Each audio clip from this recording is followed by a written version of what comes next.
Hello, everyone, and welcome back to our Mining Coffee Chat series. My name is John Price, and I will be moderating today's discussion as the director of our AMI's mining practice. Today, we have a very interesting discussion, a very timely discussion related to the topic of resource nationalism, recent events, political events in Peru, as well as recent regulations proposed in Mexico, as well as, of course, the upcoming elections in Chile, have all given rise to the speculation that resource nationalism is once again raising its head in Latin America. And so very pleased to have invited back some of the experts of those three experts from those three respective countries, as well as my colleague, Arthur Deakin, the co-director of our energy practice.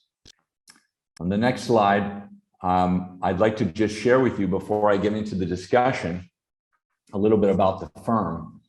And I'd like to also remind everybody here that over the next hour, you can post your questions at any time in the chat mode. And when we have time to address them, we will. And I would also ask that because this is an open call, that that you please remain on mute and use the chat mode to express any questions or comments. That would be very helpful. Otherwise, it can get pretty unwieldy pretty quickly. Before we dive into the details and I fully introduce our panel, I just want to remind you all that although we take great pleasure in hosting these mining coffee chats, what we do for a living 9 to 5 is we help mining investors, both mining companies as well as financial investors, really understand and evaluate the risks that their investments hold in different Latin American jurisdictions at really two junctures. One is before investment, and then while the project's up and running, or even in the various development stages, we are called in to evaluate risk and to, in many cases, monitor risk over a long period of time and keep the miner and mining investors appraised of risk and help guide how they respond to that through their different outreaches, whether it's CSR budgets, government relation budgets, or public relations budgets. There are a number of areas of thought leadership we would love to share with you, and they're all for free. First of all, we have a newsletter that goes out pretty regularly that you can sign up for free, and the link there. We often put together webinars, and in fact, I will be speaking on a webinar later this week put on by WAMO, which is a global legal association, and it's specifically around Latin American risk, and there will be about 8 of us speaking about different areas of risk and how they're evolving across the region. So that, I think, would be of interest to most of you. And there's a link there that you can join and register at no cost. Our insights page is where we publish all of our articles, our mining coffee chats, as well as our white papers and webinars. So be sure to check that out. And for those of you who haven't already read it, I highly recommend our mining risk white paper. And there's a QR code that you can read off your phone there to download it. Or when we send this out in 2 days, you can click on the picture there on the right, and it will take you directly to the PDF document. Okay, without further ado, let me introduce our esteemed panel. After myself, Arthur Deakin will talk to us and provide a forecast of some of the pretty startling increases in demand that are expected from some key metals that are mined in Latin America as a result of the greening of our economy, the battery economy, the infrastructure to support e-vehicles, and other developments. In order of appearance today will be first Miguel Inchaustegui, who many of you will know as the former Minister of Mines of Peru, and now operates as an independent consultant advising companies investing in Peru. Rony Zimerman, partner at Lembeye Abogados in Santiago de Chile. Rony, I believe, Rony, you are certified to practice both in Canada and Chile, and have worked in both jurisdictions and spent several years in Chile now. And Jorge Sanchez, based in Mexico City, a partner at Haynes Boone. Both of these legal minds are mining experts, and as you will soon see, really know their jurisdictions extremely well. So with that, I'm going to hand it over to Arthur to walk us through his vision of the green economy and what it means for mining. Great. Thank you, John. Glad to be here. So in this slide, what I want to show you guys is the immense demand growth that we're going to experience in many minerals across the world. So from left to right, you see the growth in demand with using 2020 as a base compared to 2040. So for lithium, we need a 40x growth in demand. Graphite 23x, nickel 18x, copper 1.6x, and zinc 1.6x. That is a massive amount of additional demands that this green energy revolution is going to require. Copper, of course, is coming from a larger base in 2020. So when we're looking at the change in actual thousands of tons, copper is the one that will need the most growth in terms of kilotons at 9,400. But in any case, all of these metals are going to be essential to develop this green energy transition that everyone's hearing about and putting a lot of investment towards. In terms of the use cases, most of these metals are going to be used for batteries, either in electric vehicles or of storage of electricity, renewable energy, but other types of electricity as well. That's specifically the case for lithium, graphite, and nickel. For copper is a very good conductor of electricity, so they're used in transmission lines, but they're also used in electric vehicle batteries and solar panels. So copper's main use case is going to be in transforming the electricity networks via transmission grids. For zinc, that's actually mostly focused on wind turbines, and a small portion of it is also used in solar panels. So these are just some of the main minerals that are going to be needed for this green economy, but there's also several others that are not listed in here. There's vanadium, there's indium, there's cobalt, there's also rare earth minerals. And what's interesting is that the necessary investment for the green energy economy, what we've seen is around 4.4 trillion a year. So this includes investment in renewable energy generation, investment in transmission lines, investment in retrofitting buildings, and developing charging stations for electric vehicles. So that's 4.4 trillion a year through 2050. That's the average. When looking at 2019, the actual investment globally was around 1.9 trillion. So less than half of what's necessary. So that investment still has to grow tremendously in scale. It's going to require the private sector, governments as well. It's going to require multilateral institutions like the IDB, the IMF, and it's going to be a group effort. What's a bit concerning is that China controls around 80% of the minerals, the refinement and the production of minerals needed for the green economy. So a lot of the countries are going to become vulnerable to supply chain disruptions in case China decides to withhold some of these minerals from them. We see this happening already with a lot of these solar panels being developed in China and the US being very dependent on those solar panels for their own solar generation. So it's going to encourage countries to develop their own supply chains. We see that Bolivia, Argentina, and Chile are trying to move up the value chain in terms of their lithium production. But as of now, they do not have an end-to-end production that allows them to develop these lithium batteries. So we will see a lot of dependency on China, and that's going to definitely impact the geopolitical relations between China, the US, and Latin America. And that's back to you, John.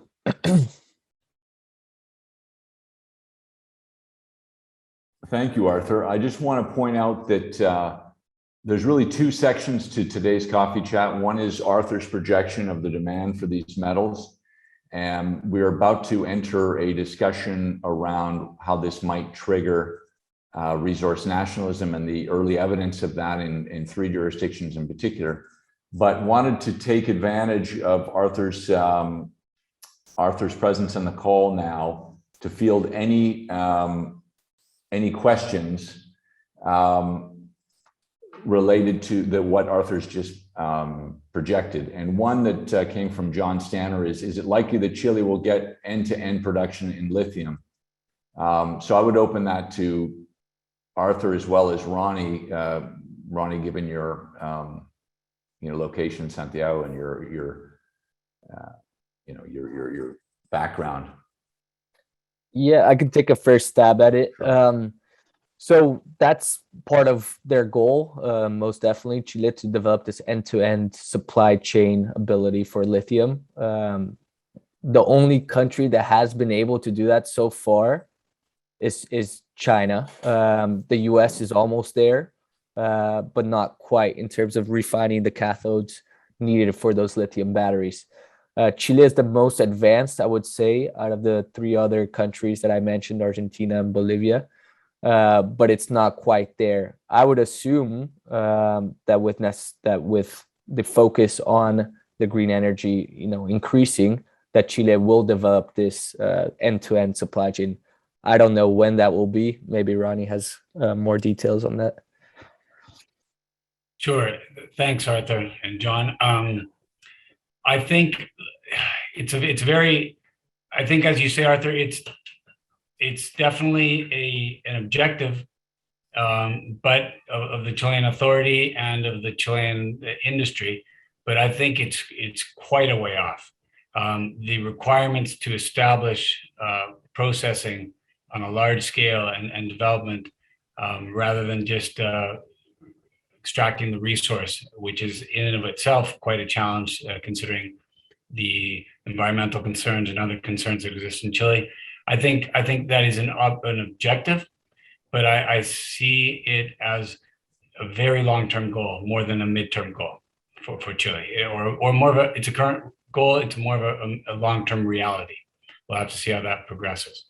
There's a lot of other challenges in the lithium market for Chile with respect to the regulation of who can concession the Chilean mineral and how that's processed, which make it a little more complex than maybe in other jurisdictions, plus the actual cost of the development of the production facilities, et cetera, and the infrastructure and knowledge required for that. But it's an objective, and I'll leave it at that. I think it's a long-term goal, which we'll see if it makes sense on a local level. Thank you, Rony. I'd like to, and thank you, Arthur, for that. I think that really set a very interesting tone as to, I don't think most people are aware of just how much impact this is going to have on the mining world and obviously the geopolitics that comes with it. In the short term, we have not only a rising demand for these minerals, we also have very high precious metal prices as a result of really an incredible monetary policy shift over the last 18 months during COVID, as central banks around the world went out and expanded the money base by 22%, which in theory should cause, all things being equal, a 14% increase in inflation. And so I find it quite incredulous how surprised Wall Street and other financial centers are at the level of inflation we're undergoing right now. But the fact is that central banks are very latent to catch up on inflation. And I think we're going to see inflation occurring at a higher rate than central bank interest rates over the next couple of years, which means we're going to have a stimulative monetary policy situation, and that's generally great for gold and silver and platinum. That, combined with the fact that Latin America suffered tremendous, not only health impacts from COVID, but the financial impacts, particularly the deficits that were assumed by just about every government in the region except maybe Mexico. The amount of spending that went on in places like Chile and Peru and Brazil, the lack of tax collection that went on in places like Colombia and Argentina and just about everywhere else as a result of the service economy stopping, created massive deficits. And now every government in the region is under dual pressure. On the one hand, their economies are still suffering. 75% of their citizens are still worse off than they were before COVID. On the other hand, the lenders, the international lenders and the ratings agencies keep downgrading Latin American debt, causing the cost of lending to go up. And so they're under incredible pressure to cut costs on the one hand and keep spending on the other. So mining is obviously one place they can turn for higher taxation revenue. And of course,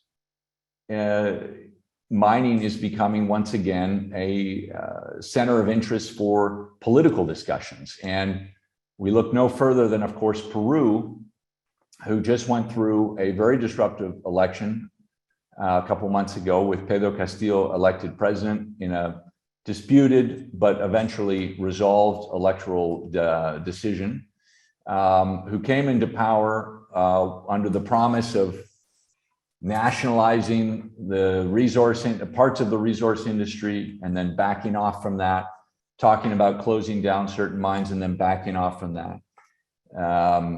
Startling the world with some of his early pronouncements and then choosing a cabinet that was much more moderate. And so it's a very interesting and fluid time in Peru. And we've asked Miguel Inchaustegui to come back. He's the former Minister of Mines in Peru and is obviously monitoring this on a daily basis. But Miguel, how do you foresee the next couple of years under a Castillo administration, and will the mining code in Peru be changed? Are we looking at higher taxes for miners? What is your predictions? Okay, first, thank you for the invitation, John, in this important panel. I see that the Castillo government is experiencing something similar to what happens to the new governments that start their governments without having experience in the public area and without being clear about how to make their promise. No? In the case of the government of President Castillo, this lack of knowledge of management of public activity has been very critical. No? They have thought that how they are a left party that has always being criticized national governments. The people, the communities, and the unions were going to wait for them, and that has not happened. No?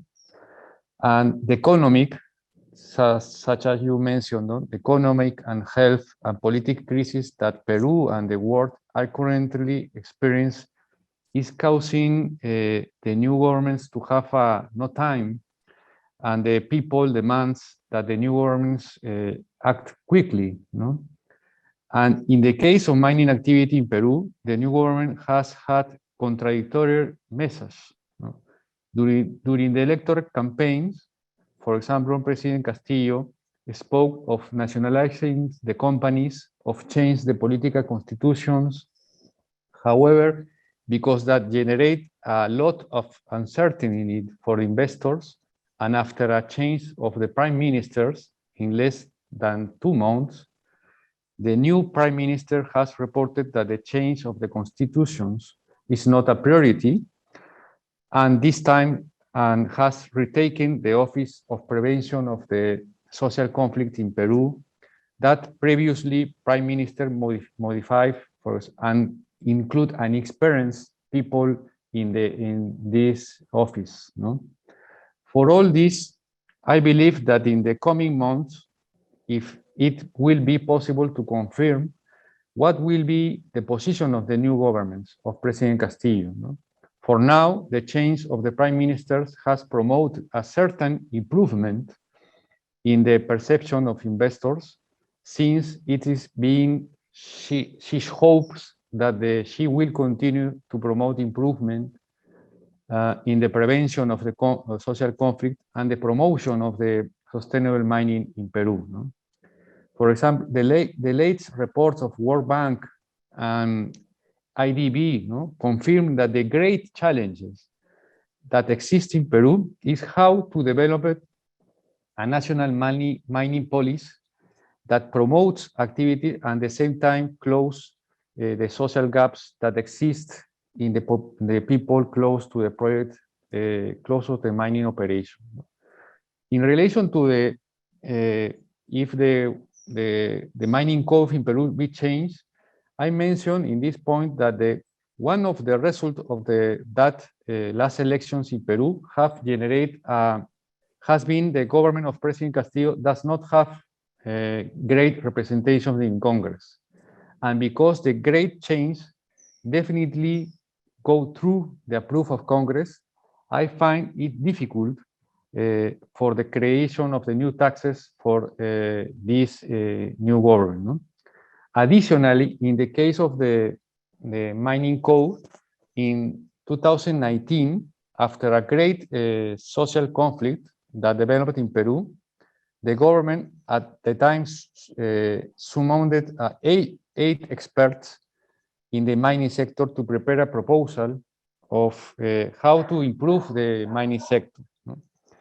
And this group has present an interesting proposals that conclude that elaborate a new code of mining, a new law, the mining sector. The most important is how to improve the sector, how to promote a new mining policies, and how to promote, for example, improve the law in exploration activities, how to promote that the sector is more competitive, and other issues relation, for example, for the artisanal mining activities in Peru. No? Due to this lack an acknowledgement and understanding among the main actors of the important activities, I believe in this point that more than an improvement in the mine code should be promoted. The multi-stakeholders dialogue promote the IDB in Peru, for example, should be continue to build the vision of mining sectors and their review and approve the improvement that are necessary to make to mining in Peru. No? The idea is how the mining is more sustainable and more competitive in Peru. No? Along those lines, have they defined how they will measure the sustainability impact of a mine or the social impact of a mine? Have they, there's a lot of talk of this index and this scoring system, but have they actually defined how they'll do that and what the incentives will be to get a good score or the penalties if it's a bad score? I think that in the case of the new change in the mining sector in the world, no, such as that mentioned Arthur, that for example the green mining is in a short time. In this case of Peru, the copper is a very important miners of Peru, and this is a good idea that in new dialogue and the new government to promote that how the mining is more sustainable, how to, for example, reduce the emission of CO2, how to work in the line of circular mining activities, circular economy, and I believe that it's not easy because now in the new government, additional that the new government don't have the experience, the new government have the commitment with the people, with the communities to generate more tax, to generate more incomes for the government, so in relation to the mining activities. But in this point, it's interesting because the government don't have a majority in the Congress, and it's difficult to approve a new tax. But in the situation now in Peru is very special because in 2011, the other government, the Yanta government, modified the mining tax, establish a new royalties, mining royalties, a new mining tax, and because in this time the price of the minerals is not very high. Now in this year the price is very high.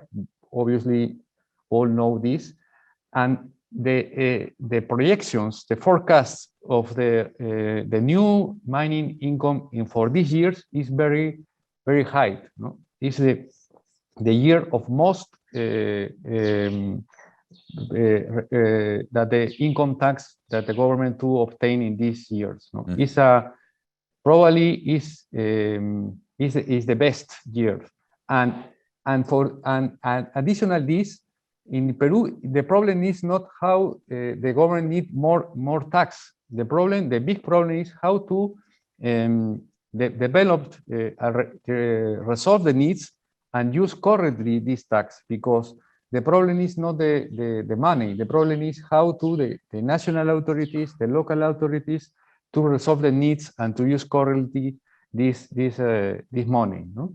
And for this reason, probably the big discuss in the Congress is not increase the tax, how is to collaborate with the local authorities to improve the technical aspects, the skills that the authorities need to create and to implement in a social project in the zones.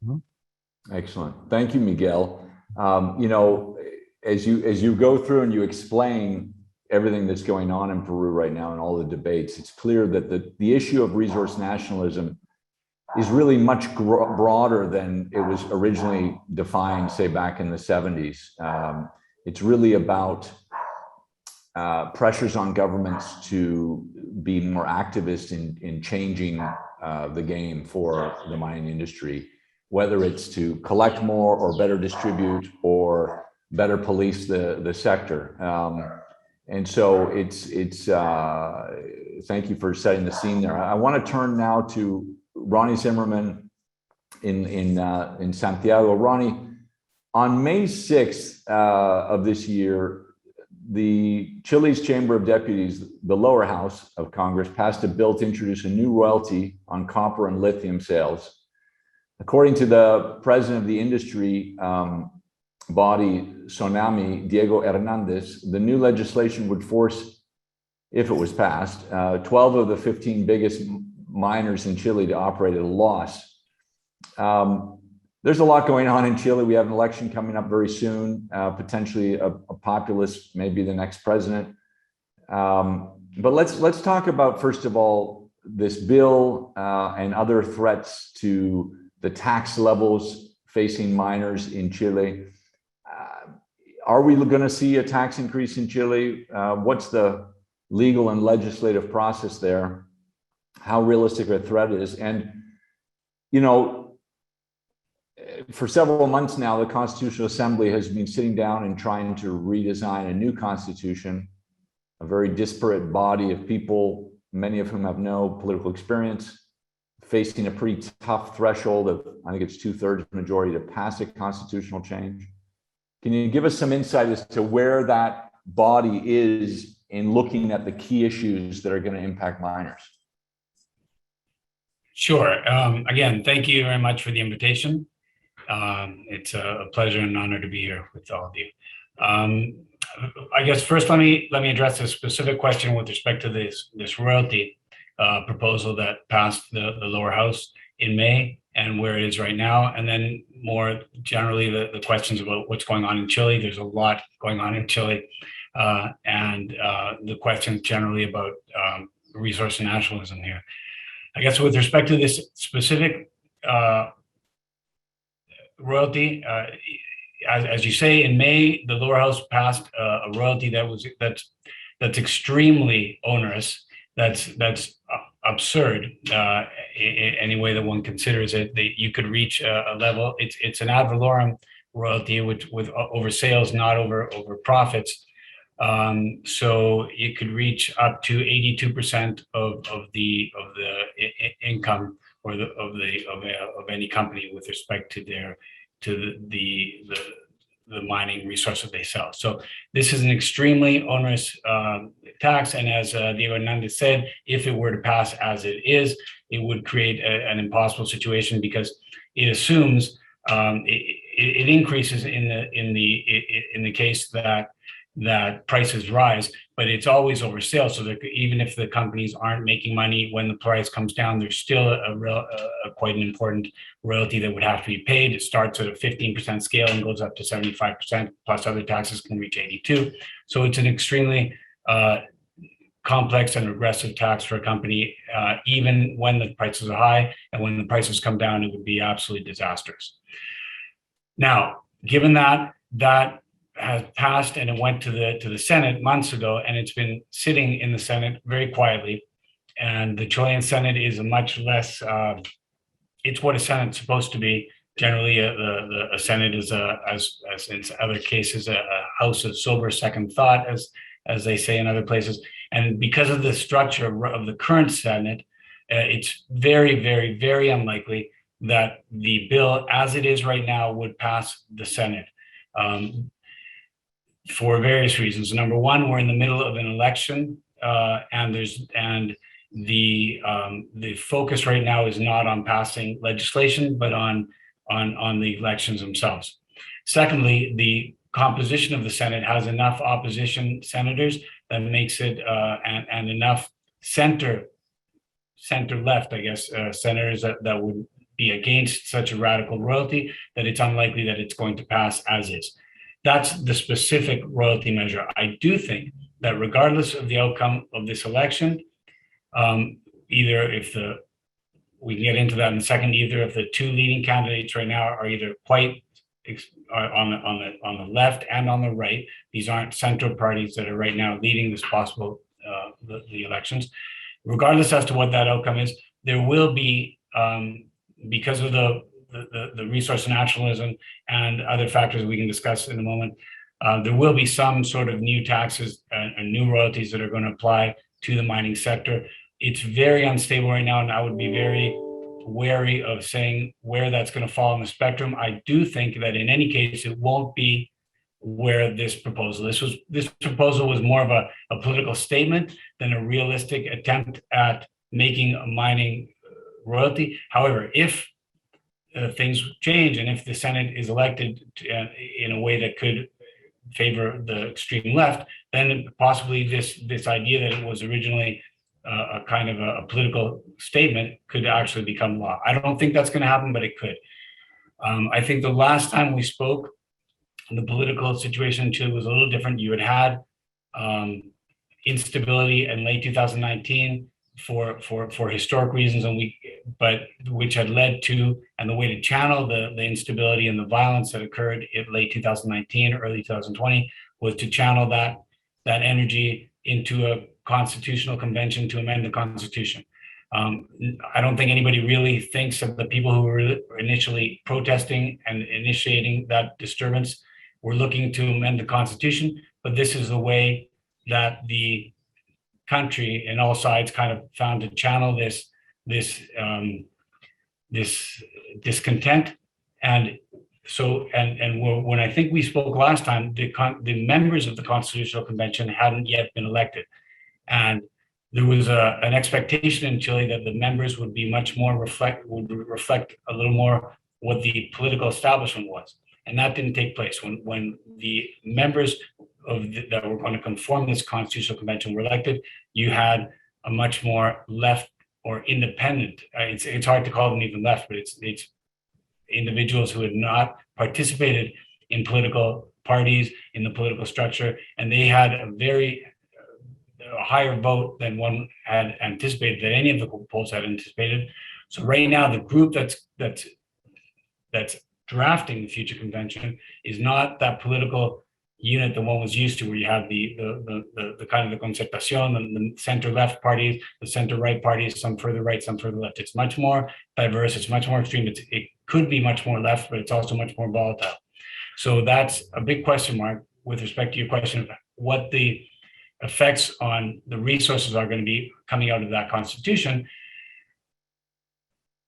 One can say with confidence that there will be stronger environmental rights at a constitutional level. The rights with and the rules with respect to water are definitely going to change under the Constitution. I don't think that there's going to be anything like an expropriation or limitations with private property rights on mines, and that there will be a major change with respect to the concession system in Chile. But I do think that indigenous rights, environmental rights, water rights, those will all clearly be increased and make mining, on the one hand, more challenging, but perhaps also in the long run better if those things are all factored into proper uses in Chile. Now, with respect to, and I'll try and wrap this up, but with respect to resource and nationalism, there's two things that are happening. This in Chile, even before COVID and even before the pandemic, you had a demand for higher social investment, an investment in health, education, pensions, the environment. This was a demand that was being pent up because Chile's had the problems that belong to a rich country, for example. Things have been getting much better over the past 30 years, and the people expect more. And so the people that were left behind are quite reasonably upset that this good situation that occurred in Chile for many wasn't bringing the entire country along.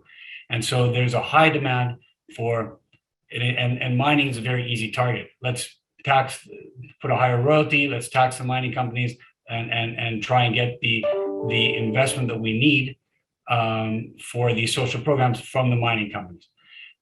So that existed even before the pandemic. And then in the pandemic,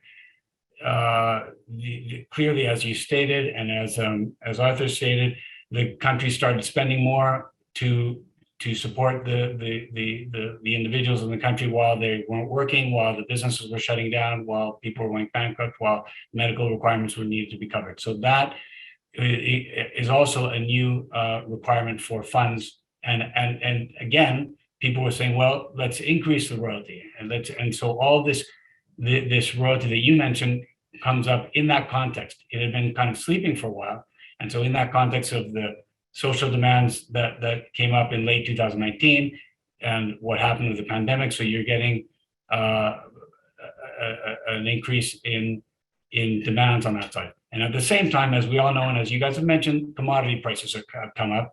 So it's a very easy equation for a politician and for community leaders to say, look, commodity prices are up, we need the funds, let's tax the mining companies, let's increase royalties. And I think that's the challenge that Chile has right now, to try and balance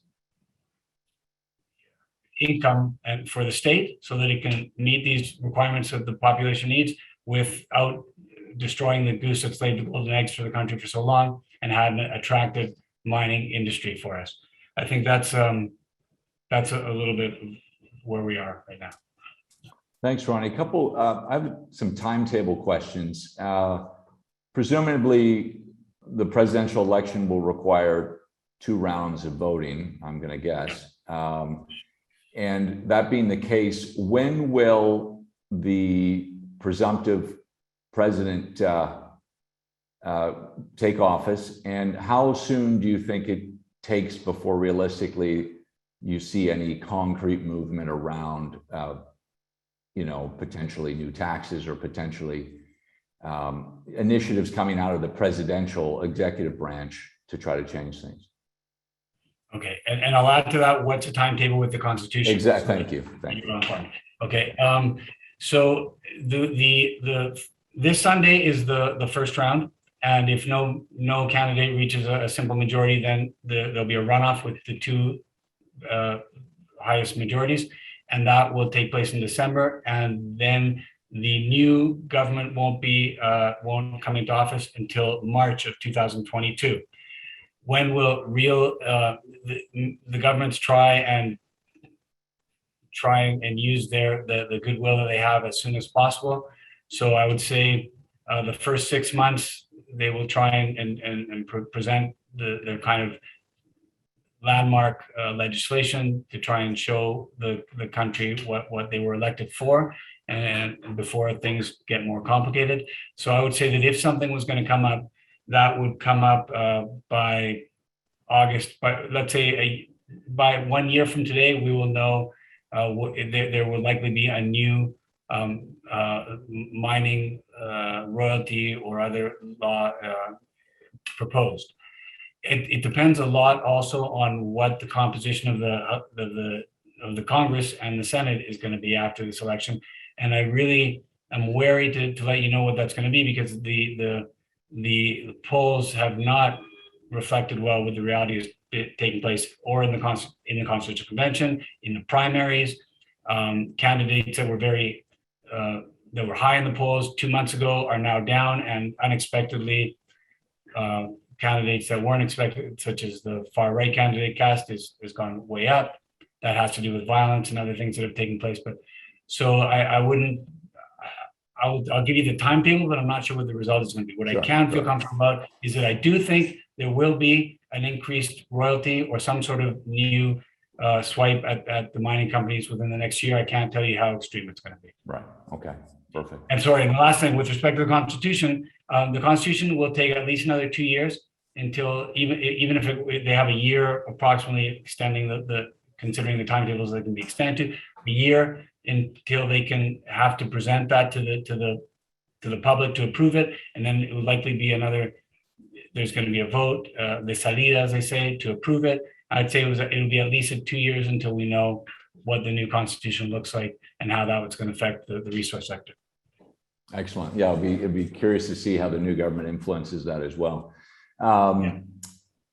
Jorge, thank you, Rony, for that, for giving us your vision, and I think that's really helpful for people who are, trying to calibrate their own investments.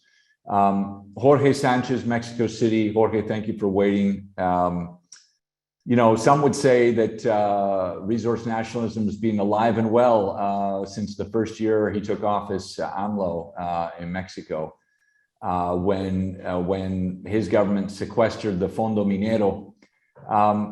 Can you elaborate a little bit on that and tell us what exactly happened with the Fondo Minero, and why was it sequestered by the national government?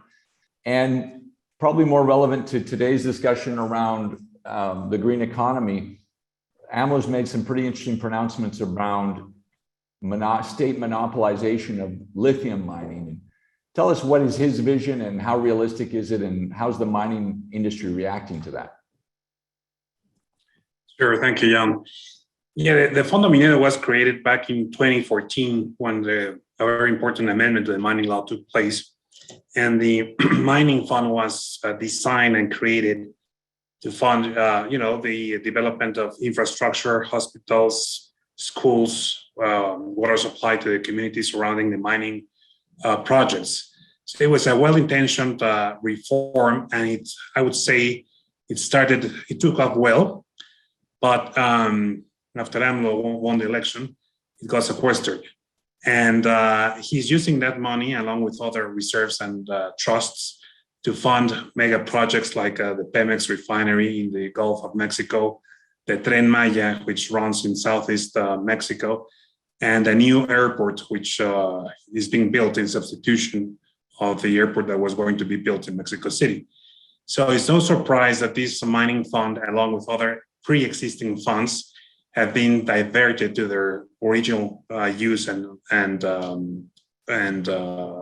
goals. So there is no clarity when these funds will be reverted to the original objectives. And therefore, there's a lot of complaint by mining companies because, as you know, before this royalty structure was enacted in 2014, companies were the ones primarily funding needs of communities such as school, water, hospitals, infrastructure, roads, etc. So now the complaint is that they're paying both times, because they're paying royalties to the government on one hand, and on the other hand, they're still financing the infrastructure needs of communities.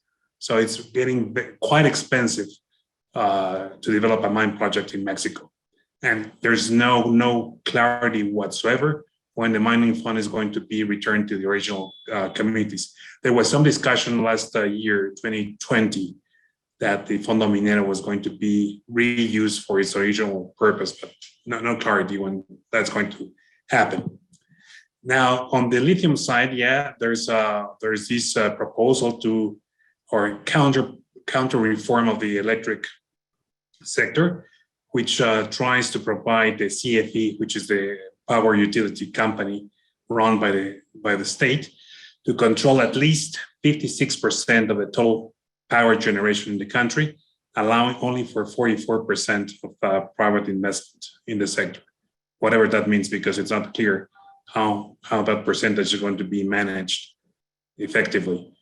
And part of that reform also tackles the ownership, exploration, and exploitation of the lithium reserves in Mexico.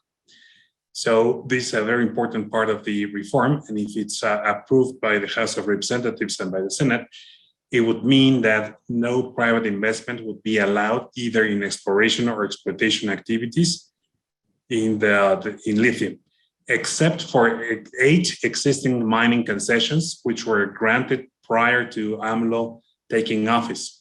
They are currently held by Bacanora Lithium, which is a Canadian-based company with British investment, and by a Chinese company by the name, I always forget the name, it's Ganfeng, the 2 mining companies holding mining concessions.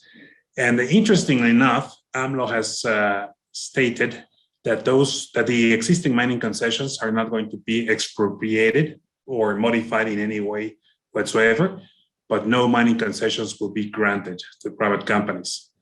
So it's interesting that these 8 mining concessions are being held by Chinese companies.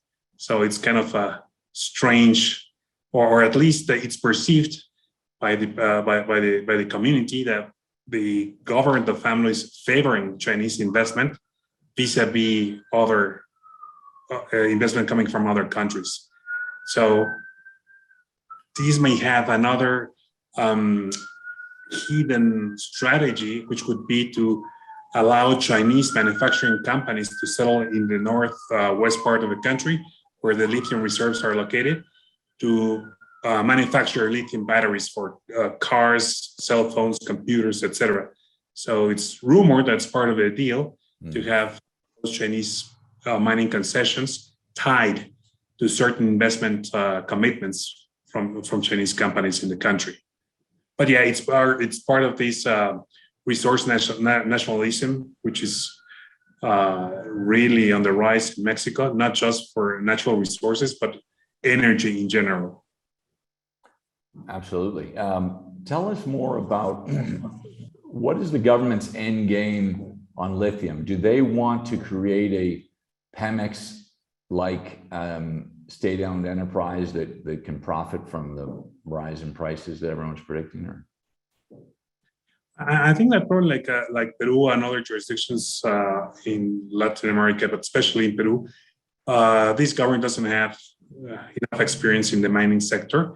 So probably that's their wish or desire to control the lithium industry and to build a company similar to Pemex or to the CFE, and to run the exploitation of lithium and have a source of income and also a source of power, because lithium is going to be a very important resource in the very near future.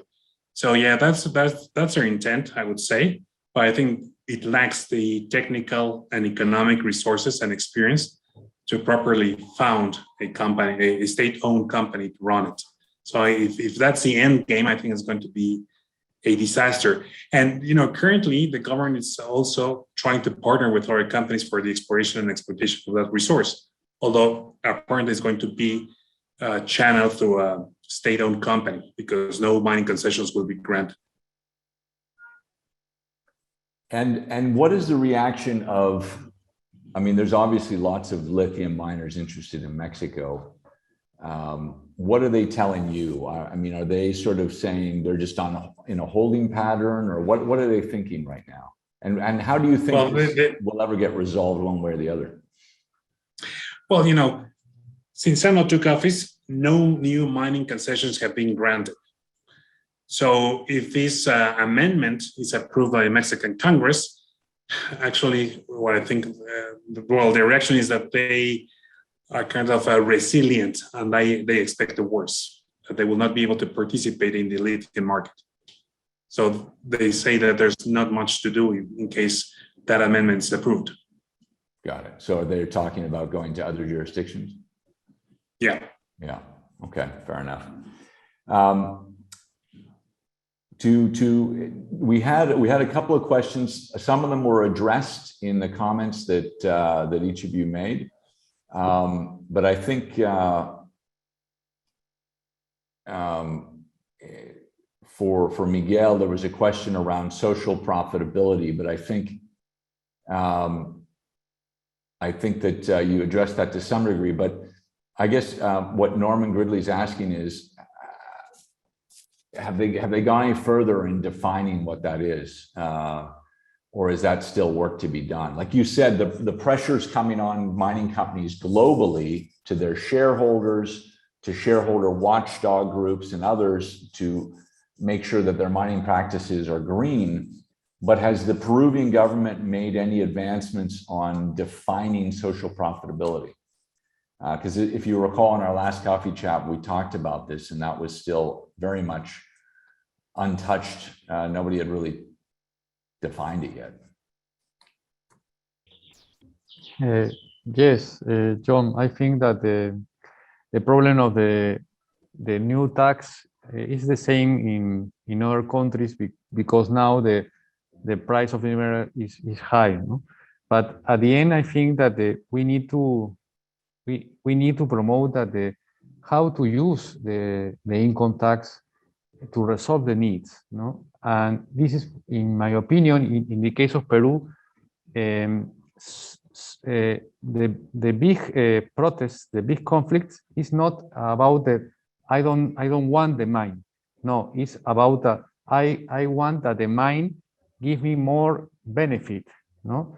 And how the mining pay more tax, because the people think that if the government have a more tax, is probably to resolve the needs, no? But at the end, in the case of Peru, I think in the other countries, it's very difficult, because it's not if the government have obtained more money, more tax, is not necessary immediately resolve the needs. We need the skills. We need a proof with the communities. Establish one development plan, no, develop of resolve the needs with a proof with all actors. And for me, the most important is how to give the skills for the authorities and for the people to resolve the needs. I think this is a big challenge for the mining companies. The mining companies not necessarily to replace the governments, to replace the authorities, but the mining companies necessary to collaborate to resolve the needs, no? And that one probably big challenges, a big project is in relation to the share value initiative, is probably the companies to collaborate with, give the skills with the authorities and resolve the needs, no? And in this point, I think that the mining companies in Peru probably to collaborate in this line, but we need that the government understand this, no? And the new government is the left party and probably not understanding this moment. But I hope, and the NGOs and the other actors hope that, for example, in one initiative that to promote the IDB, no, the the center of convergence and good practice. The name is RIMAI, probably in this space, in multi-actor space, to promote the resolve the needs through the generate skills for the people. No?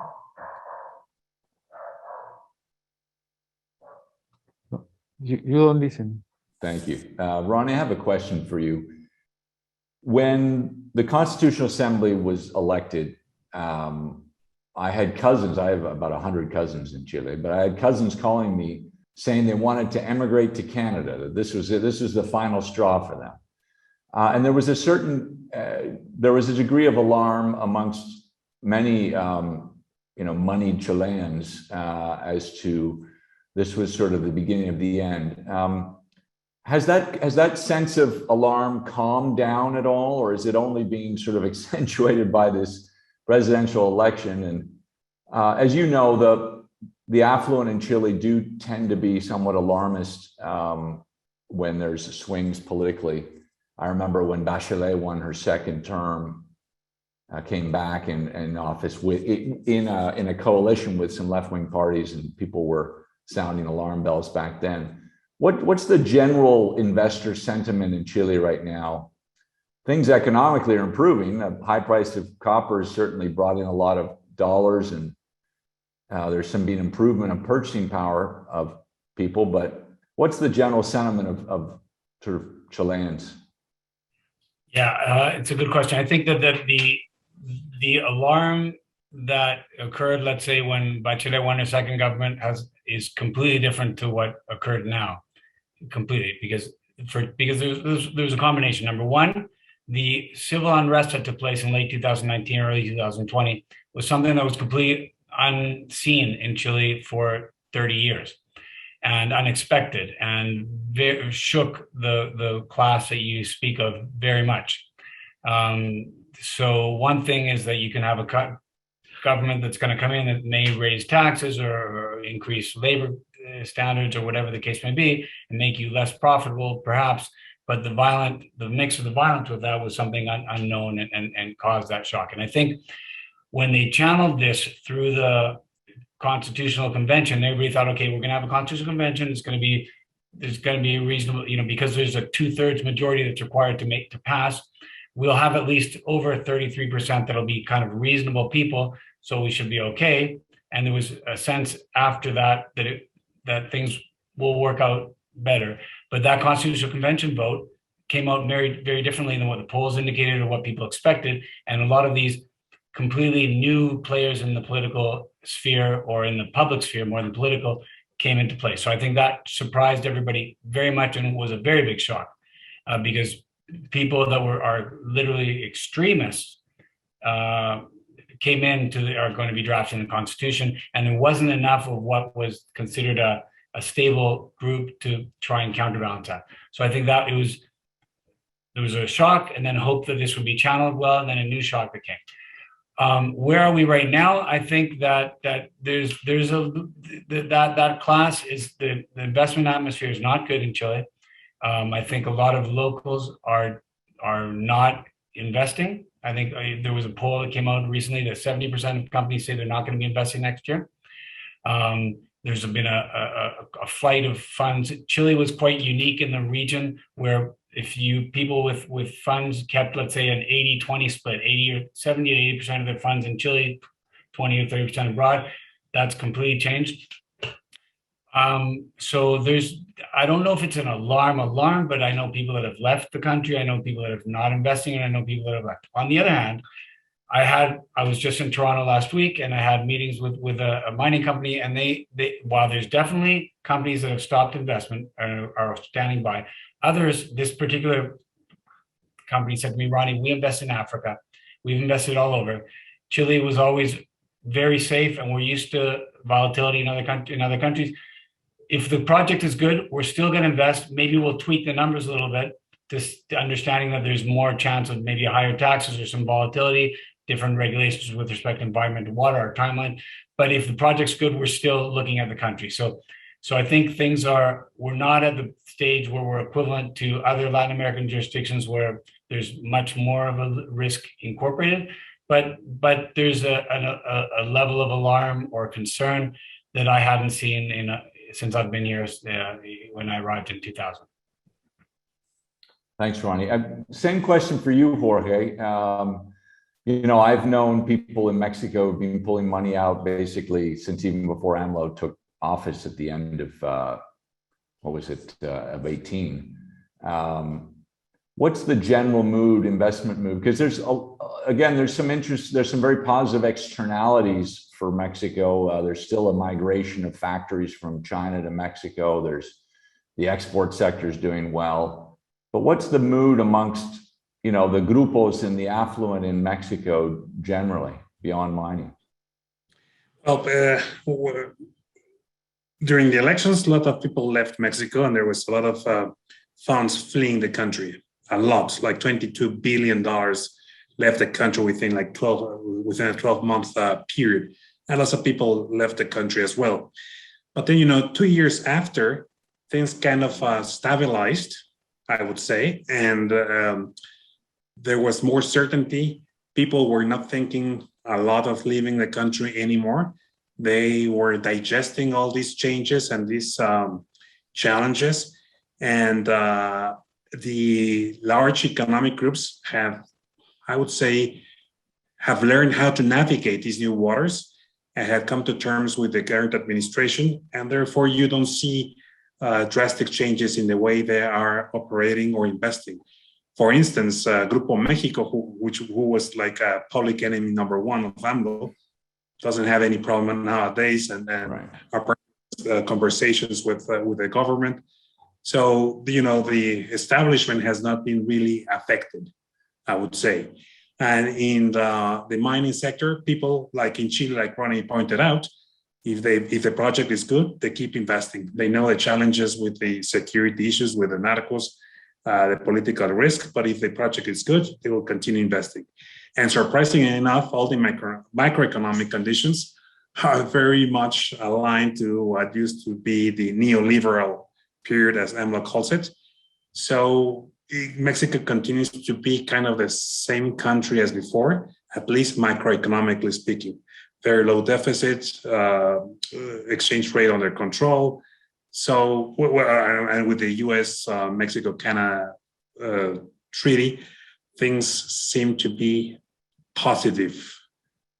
And as you said, the nearshoring phenomenon of US and Canadian companies moving back from China to Mexico should be something that would increase growth in the next following years. Excellent. Thank you, Jorge. I'm going to end it there because we're over time. I want to thank our panel. Miguel, thank you so much for joining us from Lima, Ronnie from Santiago, Jorge from Mexico City, Arthur from London. Thank you, everyone, for your comments today, your insights. I hope this was useful to everyone. We'll be back on Tuesday, December 7th. So stay tuned for our announcement there of what we'll be discussing. In the meantime, please reach out to any of us who spoke today with continued questions. We will be circulating a recording of today's coffee chat, as well as some of the statistics that were projected. You will get that in a couple of days. And thank you again for your time today, and look forward to keeping in touch. All the best to everybody.